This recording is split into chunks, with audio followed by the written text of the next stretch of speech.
História da Redenção, capítulo 39. O ministério de Pedro. Pedro, na promoção de seu trabalho, visitou os santos em Lida. Ali curou Enéas, que durante 8 anos estivera de cama, com paralisia. Disse-lhe Pedro: Enéas, Jesus Cristo te cura. Levanta-te e arruma o teu leito. Ele imediatamente se levantou. Viram-no todos os habitantes de Lida e Sarona, os quais se converteram ao Senhor. Em Jope, que era perto de Lida, a este tempo Tabita, chamada Dorcas por interpretação, jazia morta. Tinha sido uma digna discípula de Jesus Cristo, e sua vida caracterizada por atos de caridade e bondade para com os pobres e sofredores e pelo zelo na causa da verdade. Sua morte foi uma grande perda. A igreja infante não podia dispensar seus nobres esforços. Quando os crentes ouviram das curas maravilhosas operadas por Pedro em Lida, desejaram grandemente que ele viesse a Jope. Mensageiros foram a ele enviados, solicitando sua presença ali. Pedro atendeu e foi com eles. Tendo chegado, conduziram-no para o cenáculo, e todas as viúvas o cercaram, chorando e mostrando-lhe túnicas e vestidos que Dorcas fizera enquanto estava com elas. Pedro determinou que os amigos em pranto se retirassem do quarto. Então ajoelhou-se e orou fervorosamente a Deus para que restituísse vida e saúde ao corpo inanimado de Dorcas. E voltando-se para o corpo, disse: Tabita, levanta-te. Ela abriu os olhos e, vendo a Pedro, sentou-se. Ele, dando-lhe a mão, levantou-a e, chamando os santos, especialmente as viúvas, apresentou-a viva. Esta grande obra de ressuscitar o morto à vida foi o meio de converter muitos em Jope para a fé em Jesus. O centurião. Morava em Cesareia um homem de nome Cornélio, centurião da corte, chamada a italiana, piedoso e temente a Deus em toda a sua casa, e que fazia muitas esmolas ao povo e de contínuo orava a Deus.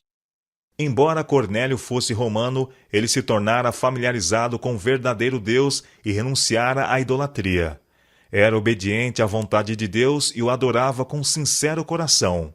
Não se havia associado com judeus, porém reconhecia a obediência à lei moral. Não havia sido circuncidado, nem tomado parte no sistema sacrificial. Era, portanto, tido pelos judeus como imundo. Ele, contudo, sustentava a causa judaica por liberais doações, sendo conhecido longe e perto por seus atos de caridade e beneficência. Sua vida justa o fizera gozar boa reputação, tanto entre os judeus como os gentios. Cornélio não tinha uma fé inteligente em Cristo, embora cresce nas profecias e estivesse aguardando o Messias por vir. Mediante seu amor e obediência a Deus, foi trazido para perto dele e preparado para receber o Salvador quando ele lhe fosse revelado. A condenação vem pela rejeição da luz concedida. O centurião era um homem de nobre estirpe e ocupava uma posição de elevada confiança e honra, mas estas circunstâncias não lograram subverter os nobres atributos de seu caráter. A verdadeira bondade e a grandeza unidas fizeram dele um homem de dignidade moral. Sua influência era benéfica para todos com os quais entrava em contato. Cria no único Deus, Criador dos céus e da terra. Ele o reverenciava, reconhecia sua autoridade e procurava seu conselho em todos os negócios da vida. Era fiel em seus deveres domésticos, bem como em suas responsabilidades sociais, e erigira um altar a Deus em seu lar. Não ousava efetuar seus planos e suportar o fardo de suas pesadas responsabilidades sem a ajuda de Deus. Por isso orava bastante e fervorosamente por esta ajuda.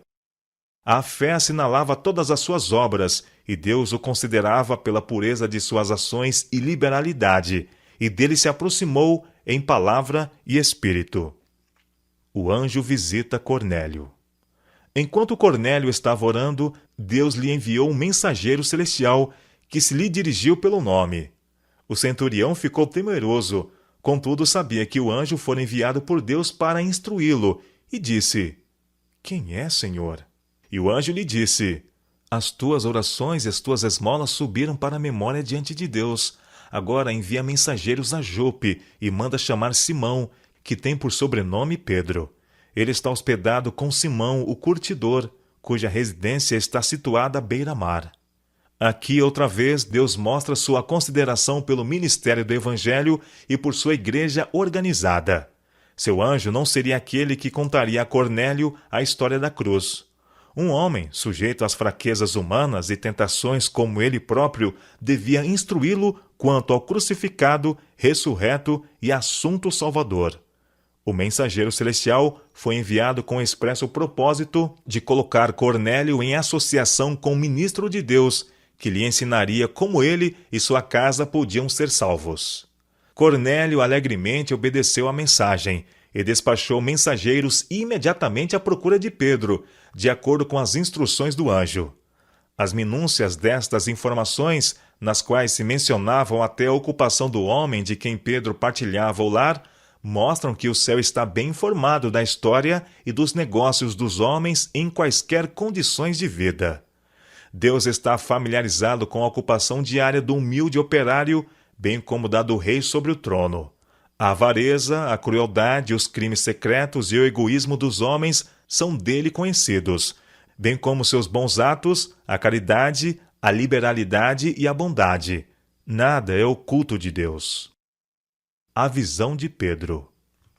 Imediatamente após esta entrevista com Cornélio, veio o anjo a Pedro, que, enfraquecido e faminto devido à viagem, estava orando no terraço da casa. Enquanto orava, foi-lhe mostrado uma visão.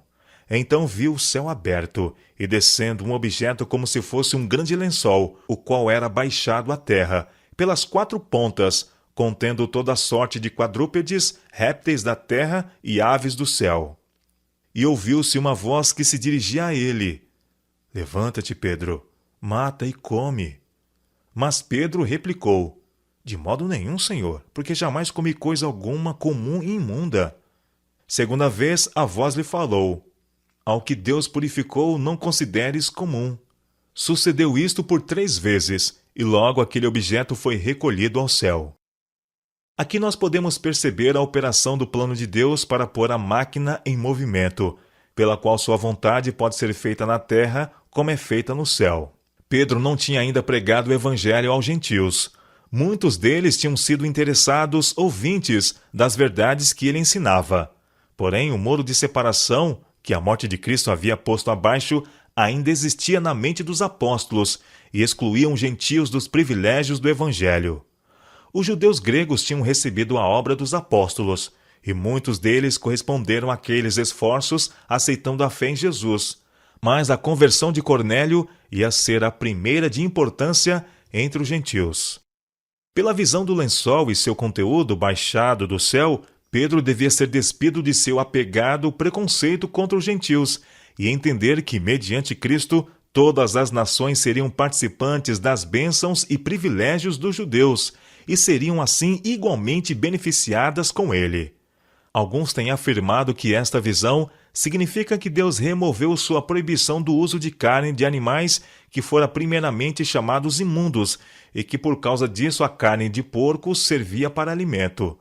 Esta é uma interpretação estreita e totalmente errônea, e plenamente refutada no sentido escriturístico da visão e suas consequências. A visão de toda sorte de animais vivos contidos no lençol, e os quais foi ordenado a Pedro matar e comer, sendo-lhe assegurado que o que Deus purificou não devia por ele ser chamado comum ou imundo, era simplesmente uma ilustração que apresentava à sua mente a posição real dos gentios, que pela morte de Cristo eles foram feitos co-herdeiros com Israel de Deus. Isto serviu a Pedro tanto como reprovação como de instrução. Seu trabalho tinha até então se confinado inteiramente aos judeus. Tinha ele olhado para os gentios como uma raça imunda e excluída das promessas de Deus. Sua mente estava agora sendo levada a compreender o alcance mundial do plano de Deus. Enquanto ponderava sobre a visão, esta lhe foi explicada. Enquanto Pedro estava perplexo sobre qual seria o significado da visão, eis que os homens enviados da parte de Cornélio, tendo perguntado pela casa de Simão, pararam junto à porta e, chamando, indagavam se estava ali hospedado Simão, por sobrenome Pedro. Enquanto Pedro meditava acerca da visão, disse-lhe o Espírito: estão aí 2 homens que te procuram. Levanta-te, pois, desce e vai com eles, nada duvidando, porque eu os enviei. Para Pedro esta era uma ordem probante, mas ele não ousava agir de acordo com seus próprios sentimentos, e por isso desceu de seu aposento e recebeu os mensageiros enviados a ele por Cornélio. Estes comunicaram sua singular incumbência ao apóstolo, e de acordo com a instrução que ele recebera de Deus, acedeu a acompanhá-los na manhã seguinte. Hospedou-os cortesmente naquela noite, e de manhã partiu com eles para Cesareia, acompanhado por 6 de seus irmãos, que deviam ser testemunhas de tudo quanto iria dizer ou fazer enquanto estivesse visitando os gentios, pois sabia que seria chamado a dar contas de uma violação tão direta da fé e dos ensinos judaicos. Passaram-se quase 2 dias antes que a jornada tivesse terminado e Cornélio tivesse o feliz privilégio de abrir suas portas ao ministro do Evangelho, que, de acordo com o que Deus afirmara, devia ensinar-lhe e a sua casa como podiam salvar-se.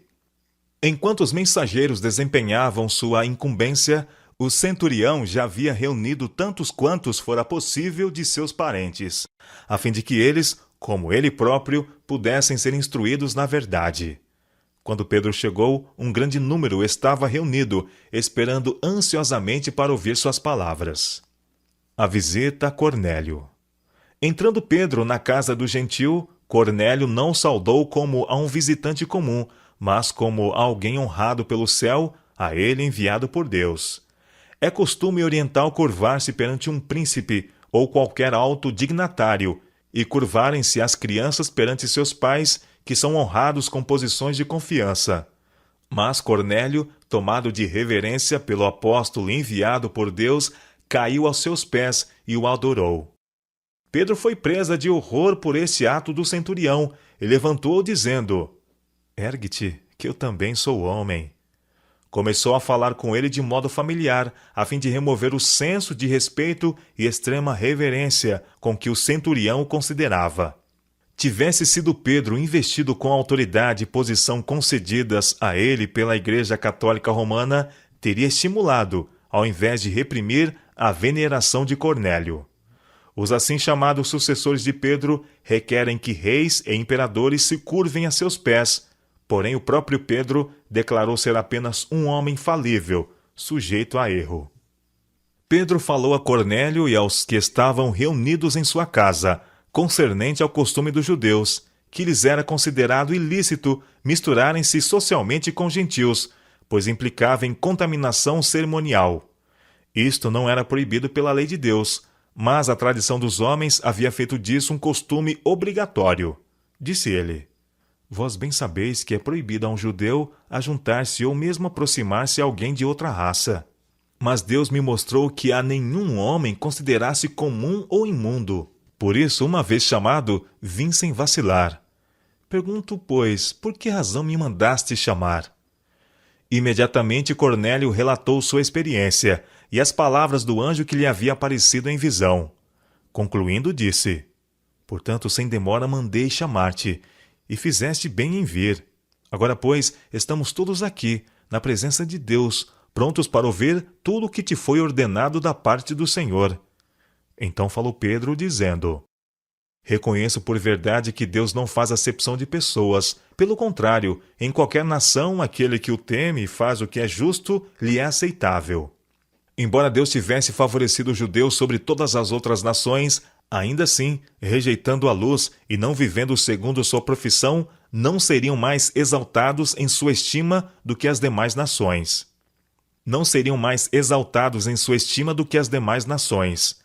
Aquele que entre os gentios, à semelhança de Cornélio, temessem a Deus e operassem a justiça, vivendo segundo a luz que lhes foi concedida, seriam bondosamente considerados por Deus e suas sinceras práticas seriam aceitas. Contudo, a fé e a justiça de Cornélio não seriam perfeitas sem o conhecimento de Cristo. Por isso, Deus lhe enviou luz e conhecimento para posterior desenvolvimento de seu justo caráter. Muitos recusam receber a luz que a providência de Deus lhes envia, e como desculpa por assim fazer, citam as palavras de Pedro a Cornélio e seus amigos. Pelo contrário, em qualquer nação, aquele que o teme e faz o que é justo lhe é aceitável. Sustentam que não tem importância o que os homens creiam, uma vez que suas obras são boas. Tais pessoas são enganadas. A fé e as obras devem estar unidas. Eles devem progredir com a luz que lhes é dada.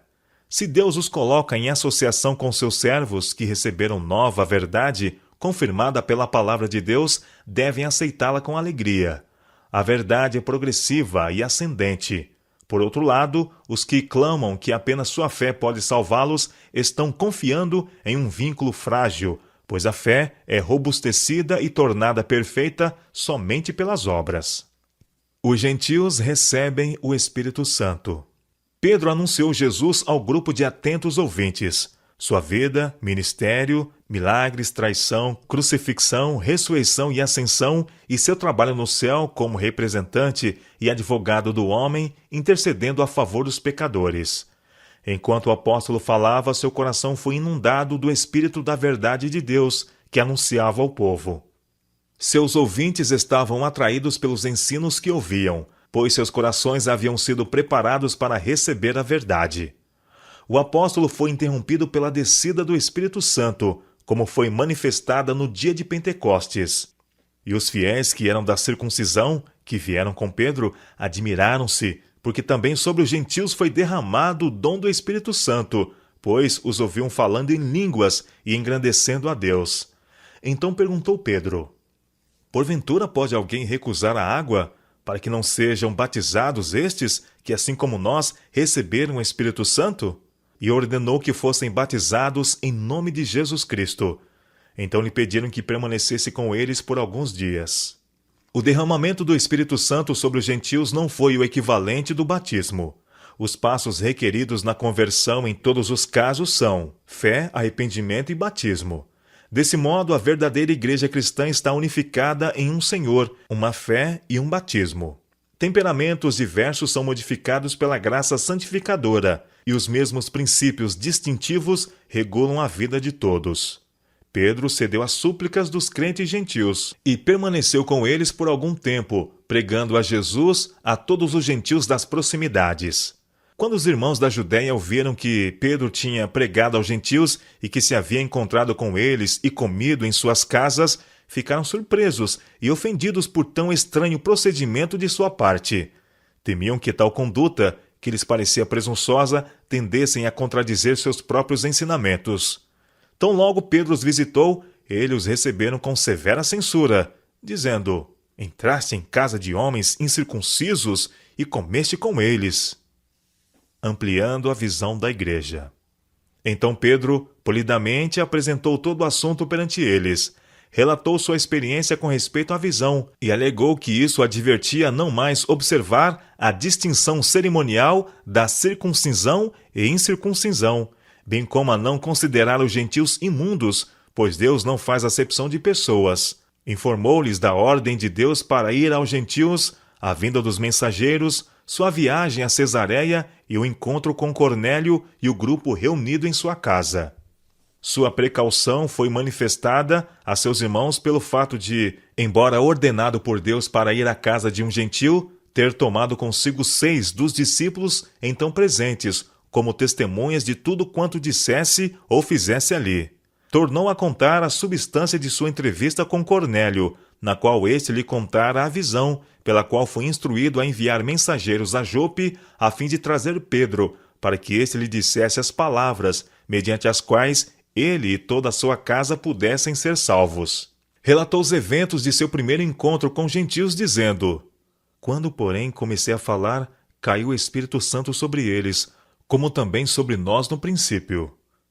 Então me lembrei da palavra do Senhor, como disse: João, na verdade, batizou com água, mas vós sereis batizados com o Espírito Santo. Pois se Deus lhe concedeu o mesmo dom que a nós nos outorgou quando cremos no Senhor Jesus, quem era eu para que pudesse resistir a Deus? Os discípulos, ouvindo este relato, foram silenciados e se convenceram de que a conduta de Pedro estava em direto cumprimento ao plano de Deus e que seus velhos preconceitos e exclusivismo deviam ser inteiramente destruídos pelo Evangelho de Cristo. E ouvindo eles estas coisas, apaziguaram-se e glorificaram a Deus, dizendo: Logo também aos gentios foi por Deus concedido o arrependimento para a vida.